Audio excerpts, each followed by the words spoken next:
Suid-Afrika het 'n paar houe weg. Die landboubedryf ook. Maar hoe lank gaan die letsels van die afgelope ruk se onluste in KwaZulu-Natal en Gauteng blywend wees? En gaan dit die vertroue in die sektor skend? Ons gesels vanoggend met twee rolspelers in die bedryf hieroor. Then Elaine Mabiletsa tells us more about the JSE's currency derivatives platform for farmers. But first, over to Lisa for the news.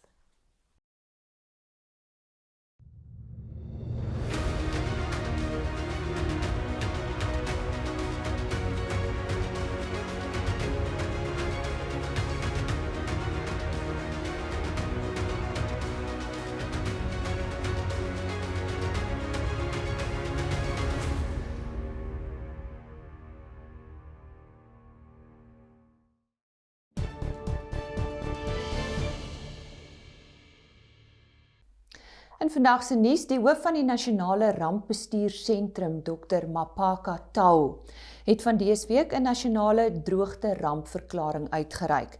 Dit volg na heelwat versoeke van boere in droogtegetuisterde dele van die Wes-Kaap, Noord-Kaap en Oos-Kaap. Agri SA het hierdie verwikkeling verwelkom. Willem Symington van Agri SA sê dele in hierdie provinsies wat gemiddeld 6 tot 9 jaar lange droogtes ervaar, het droogtehulp van staatsdepartemente ontvang.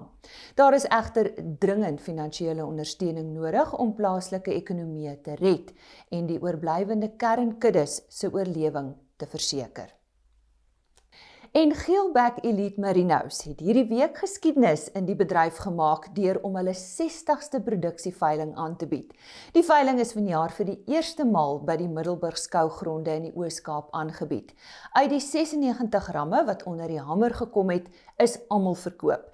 Die ram waarop die hoogste bod van R35.000 geval het, is gesamentlik deur Fane Smit en Dani Dupisani gekoop. Smit en Dupisani is beide produsente in die Hofmeyer distrik. Die Nudee-familie van Geelbek Elite Merinos het al gesamentlik 92 jaar se merino-teeling op hul kerfstok. Then producers need to brace themselves for another fuel hike. That is according to the newest data from the Automobile Association. The association has warned that the unaudited mid-month fuel price data from the Central Energy Fund reflected a risk of substantial fuel price hikes at the end of the month. Apart from the increase in the price of diesel, the petrol price and eliminating paraffin are expected to increase 87 cents per litre and 56 cents per litre respectively. Paul Makube of F&B Agriculture says the cost of important agriculture inputs such as fertilizer, pesticides and herbicides will also likely increase.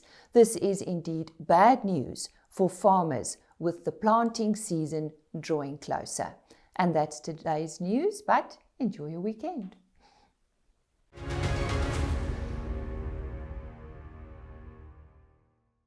The citrus industry was one of the industries that were impacted by the recent unrest in KwaZulu-Natal. And joining me now is Justin Chadwick from the Citrus Growers Association.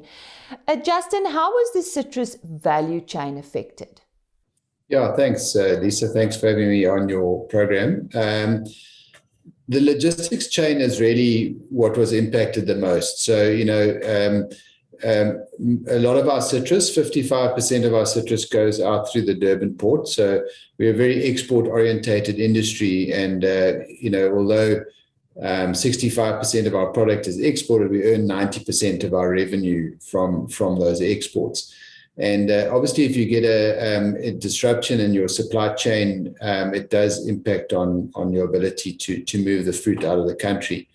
I must say, having said that, we have a huge advantage in that citrus is geographically spread throughout South Africa. So although our northern corridor to the port has been impacted, the other areas, so the Eastern Cape and all the areas that supply through the Port Elizabeth or Quebec ports, that's all been running smoothly, as have all the Western Cape citrus production regions and the corridor there.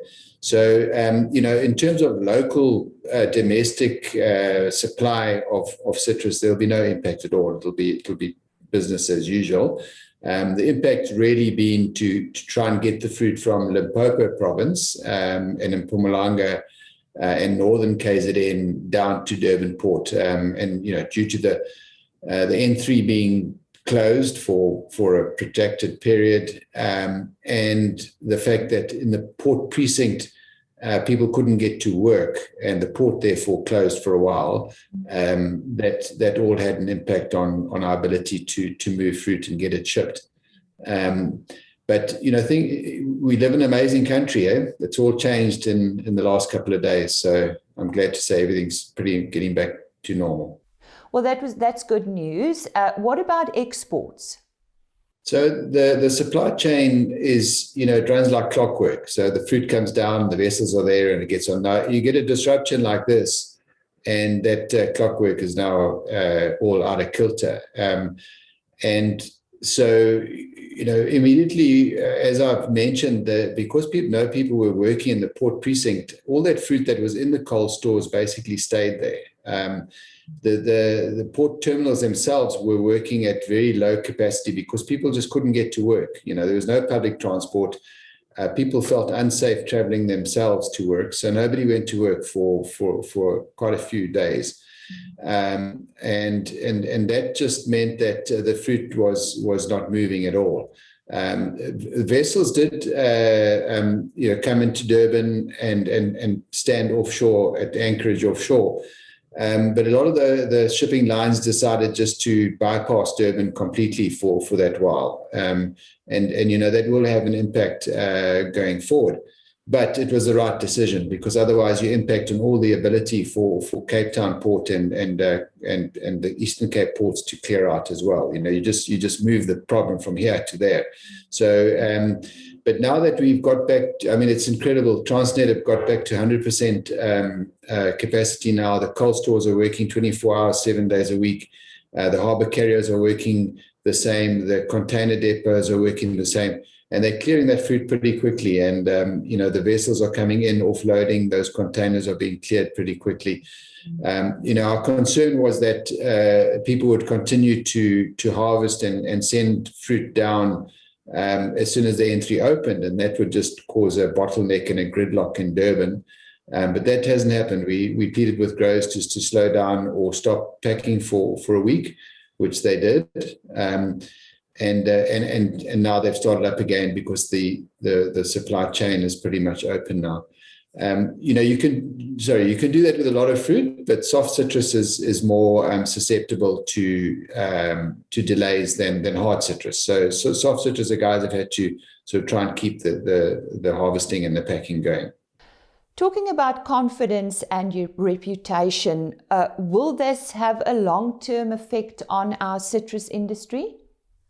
Yeah, Lisa, I think the big thing is reputational damage. The importers and the consumers in our markets want to be assured that they're going to have the fruit that they've ordered timeously delivered, and these sort of disruptions, if they impact on our ability to do that, then people look elsewhere.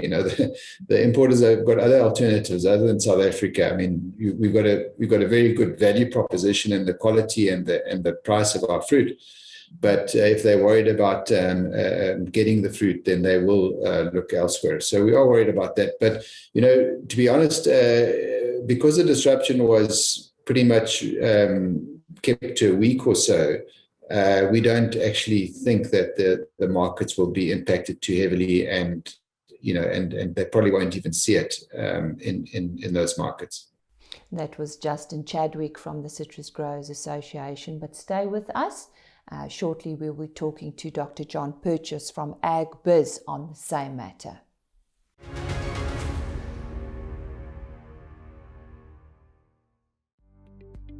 Goeiemôre kykers, in die weeklikse kommuniteitsmarkverslag kan daar gesien word dat rooi vleispryse in week 28 van die jaar redelik gemeng voorgekom het. BSA2 karkaspryse was 1.3% laer week op week, terwyl die seegrade met 5.6% in prys gestyg het. Speen-kalfprys was 0.2% duurder. Wat skaap en lamvleis aanbetref, het A2 lamkarkasse met 1.2% in prys gedaal, terwyl die C2 karkasse 0.8% duurder was en die speenlamprys 0.3% afgeneem het. Varkvleis het BO karkasse ook met 2% in prys gedaal. Daar is nog steeds geen wol- en bokkarveilings nie. Die grane aanbetref het die pryse redelik konstant gebly. Geelmieliepryse is 0.8% op, terwyl koring 1% duurder is. Sojaboon en sonneblomppryse het onderskeidelik met 0.3 en 1.4% gestyg. Die wisselkoerse het die rand effens veld gewen teenoor vernaamste wisselkoerse die afgelope week, 0.3% sterker teenoor die dollar en 0.7% sterker teenoor die euro.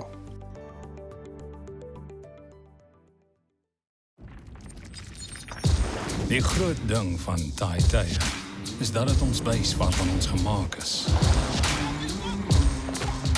Of ons murg in ons pype het, of ons sterk genoeg is, of ons genoeg omgee. Daar gaan altyd tye wees, maar die groot ding van tye is dat dit ons net tyer maak. Ons stel bekend die selfs nog tyer Hilux reeks en die splinternuwe Hilux Legend.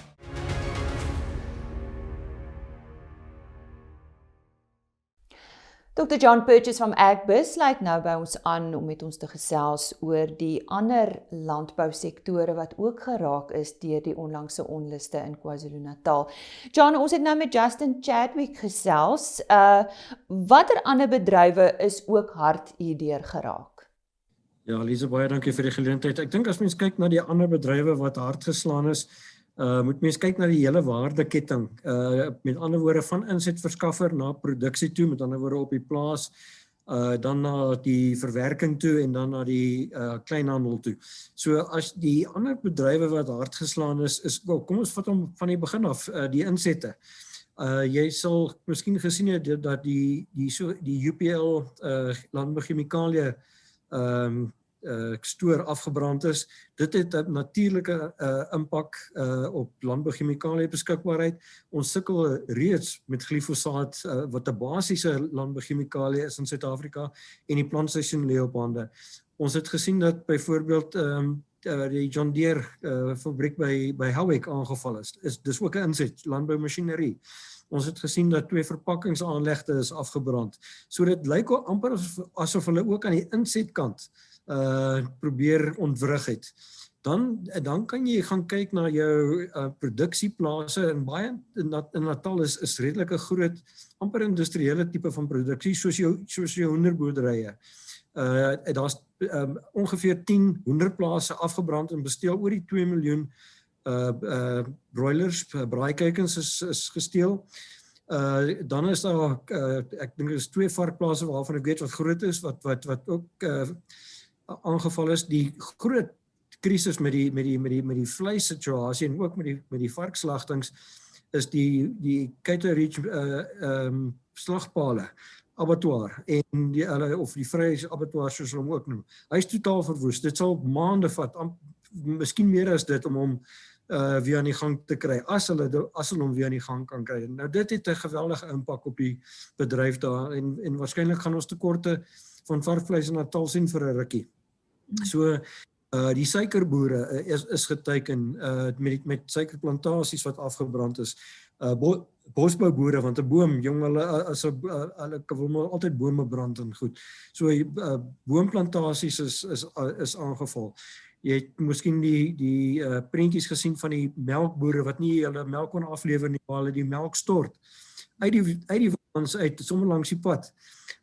Jy weet, daar's baie sektore wat skade gekry het. Die broodbakkers kon nie brood bak nie, hulle kon nie koring kry nie, hulle kon ook nie gis kry nie. Ons moet spesiale polisie begeleiding kry om die gis van Durban hawe op te kry na Johannesburg toe en na die bakkerye in Natal. En op 'n stadium was daar broodtekort, ek dink dit was redelik in die media gewees. ten minste is dit nou redelik uitgesorteer, ook om my skepe met koring af te laai in die hawe en die koring te kry na die meulens toe. So jy weet die ontwrigting is in verskeie wareketings en is redelik wyd. Nou meeste van dit is nou weer daai voorsieningsketting, supply chain soos ons dit noem, is nou weer operasioneel, maar dit gaan tyd vat om 100% te herstel. En dan is daar ook langtermynskade waarna ons moet kyk om weer besigheidsstimulus te kry. Dat ons weer belegging kry, dat ons daai goed weer in produksie kry. Want van die mense gaan sê, maar hoekom moet ek, as die risiko so hoog is, hoekom moet ek weer belê? Nou my gesonde vertroue sê vir my, hierdie gaan ook 'n invloed op beleggings en vertroue in die Suid-Afrikaanse landbousektor hê, is ek reg? Ja, ek dink ons is bekommerd oor die beleggersvertroue situasie. Ek dink oor die algemeen het vertroue, sommer net mense se sekuriteit en veiligheid voel en so aan, het klaar skade gelei. En besigheidsvertroue natuurlik lei ook skade in hierdie hele proses. En baie mense vra, moet ons weer belê? Winkeleienaars en hierdie aankoopsentrums en dies meer. Wil jy nog weer daai belegging gaan doen vir wat jy eintlik in 'n leeftyd opgebou het reeds? So hoe gaan ons besigheidsvertroue herwin? Ek dink die heel eerste ding is ons moet die mense wil sien dat wet en orde gehandhaaf kan word. Die tweede ding is dat daai mense wat verantwoordelik is vir hierdie skade, met ander woorde dit wat dit beplan het, wat dit opgesteek het, wat die voorbokke was, en eintlik almal wat deelgeneem het, moet vervolg word. As ons nie sien dat daar sogenaamde verantwoordbaarheid of accountability is in hierdie proses nie, en die mense word nie volgens die reg behandel nie, dan gaan mense vertroue verloor. So die oppergesag van die reg moet gewys word dat dit werk. Justice must be seen to be done. Ek jammer ek het Engelse woorde gebruik, maar dit is ongelukkig hoe dit is. And justice delayed is justice denied. Nou ongelukkig nie sien dat daar iets gebeur nie en dit word nie vinnig gedoen nie, dan gaan mense vertroue verloor. So dit is baie belangrik dat die hele beginsel van verantwoordbaarheid gehandhaaf word om vertroue terug te kry in die stelsel. En so sê Dr. John Purchase van Agbiz.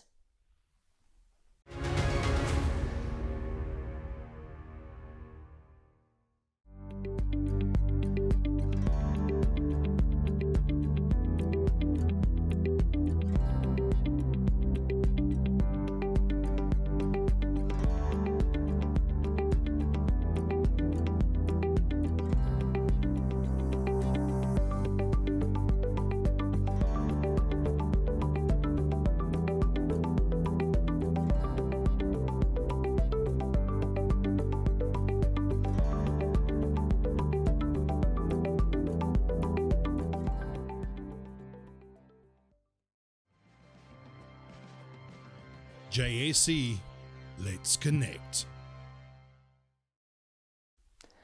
Foreign exchange derivatives have been in existence for more than 40 years. The Johannesburg Stock Exchange launched its own currency derivatives platform in June 2007, which allowed for the on-exchange trading of currency futures and options.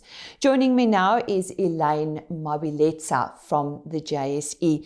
Elaine, how can farmers use currency derivatives for their businesses, and how would this be beneficial to them? Hi Lisa, thank you so much for having me here today.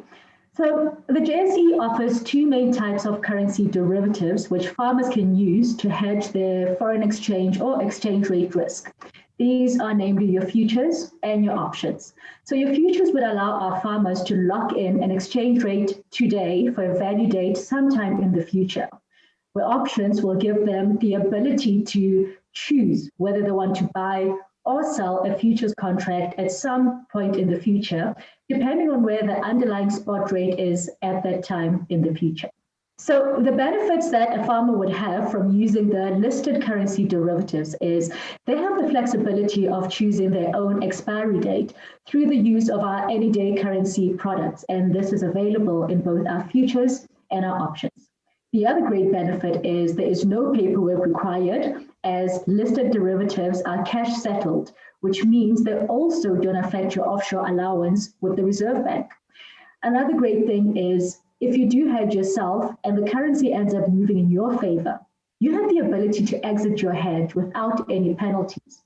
But most importantly, anytime you transact on listed currency futures, there is complete transparency in that all our prices are visible on the JSE website.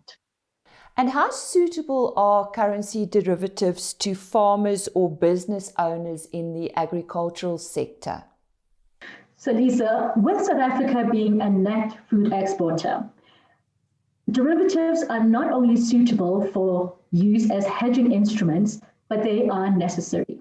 I mean, in the long term, exchange rate fluctuations will affect the investment and production costs, as well as the commodity prices, and this ultimately affects farmers' bottom lines or profits. Now, as a large amount of goods and services or inputs such as your machinery that farmers use are imported, exchange rates will also affect those costs. So the JSE's currency derivatives market has been in existence since 2007. One of the main objectives of establishing this market was to give farmers the protection and sometimes the ability to eliminate exchange rate risk that they endure on a day-to-day basis in their businesses. So yes, not only are currency derivatives suitable for farmers and people in the agricultural sector, but they are a necessary risk management tool. If a person wants to trade, how do they gain access to trading currency derivatives at the JSE? In order to trade listed derivatives, you need to trade through one of our registered currency derivatives members. A very comprehensive list of all the members that we currently have registered is available on our website. Alternatively, you can get in touch with our customer support center who would give you a list of all the members we have, as well as in which region they're in, depending on your preference of where you'd like to trade. Now, I'd like to emphasize on this point, Lisa, that the JSE does not give or sell trading platforms for the FX market. The only way to access trading of any of our listed products is through one of our registered member firms. Is there a required amount of money you need to start trading? Lisa, one of the important things that I think our viewers need to be aware of at this point is when you decide to start trading, you need to be very clear around the objectives behind why you're doing it, as that will have a direct impact on what your overall costs would be to do it. So if you're doing it for the purposes of hedging or speculating, or perhaps if you want to arbitrage, it will be very different based on that. In the instance of farmers using it for hedging purposes, for instance, they would have to do an assessment of the amount of risk that they want to cover. Say, for instance, that you have $100,000 exposure that you'd like to cover. So you can either do that by entering into one of our maxi contracts, which is $100,000 in size, or trading some of our $1,000 sized contracts. But the outlay that would be required from a JSE perspective is your booking fees when you first enter into these contracts. But we also have a deposit, which is in essence a deposit of good faith that is required for our members, which is called a margin requirement. At this point, that is about 6.7% of your exposure. So staying with the example that I used of $100,000, currently for hedging that amount of dollar risk, you would only need to put an outlay of 100,000 Rand to ensure that you are guaranteed settlement on the expiry of your contract or when you need to exit that contract. But this deposit that you do place with the JSE, in as much as it comes to the JSE through your registered member, the JSE invests all these deposits that it receives, and on the expiry of your contract, you not only get back the deposit or the money that is being held in honor of the hedge that you have in place, but you will get that back as well as the interest that you might have earned on it while it was with the JSE throughout the life of your contracts. Where can people find out more about the products offered in this market? For more information, you can go onto the JSE's website, which is www.jse.co.za. You can contact us directly via email at info@jse.co.za. Or once you have gotten access of who one of our registered brokers are, they will be more than happy to share more details with you about the JSE's offerings, and will also be able to give you more information around how you can specifically use listed currency derivatives to suit your specific business needs. Thanks to Elaine Mabiletsa from the JSE. JSE, let's connect.